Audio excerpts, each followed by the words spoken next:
Taylor was introduced at the age of 12 to older men through her friends, many of whom were adult Muslim men. They began giving her lifts home from school, sometimes in black cabs, sometimes in their own cars.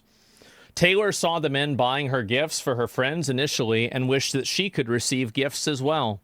On one occasion, instead of being taken to school, she was taken and driven to the men's sisters' houses and taught how to cook Asian food.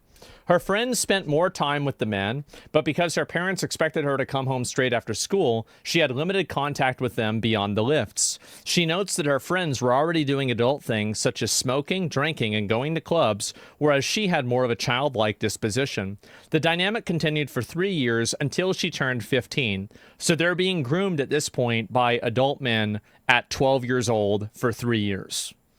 When the abuse began, she started working and going with her friends to a restaurant run by Muslim men to help with deliveries. This escalated when one of the men who worked there, a 35-year-old Bangladeshi man, kissed her, causing her to run away. The same man later raped her when she was 15. Because her friends were also being abused, Taylor believed that it was normal and that the man was her boyfriend.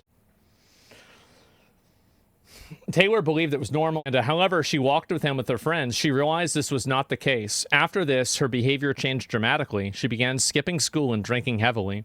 During a family incident that led to the police being called, Taylor's father mentioned his suspicions that she was being abused by Asian men. The police responded that there was nothing that they could do because she had, quote, consented. And by the way, this is her consenting as a minor. She's 15 years old. She's consenting as a child, and they say that they can't do anything about it. Police were called on multiple occasions regarding the abuse of Taylor and her friends, but they consistently refused to take action. The only time they had helped her was when a group of Asian girls called the police officers and returned Taylor to her friend's home. Taylor believes they only intervened on that occasion because they did not want to face accusations of racism, given the call came from, quote, Asian women. Oh my God. By the age of 16, she had been introduced to many more men and was constantly harassed by them over the phone. Some men would initially appear kind and caring, leading her to believe they were in a relationship, only to lure her into situations where she would be gang raped. They used the combination of false kindness, violent abuse, and alcohol to coerce and control her.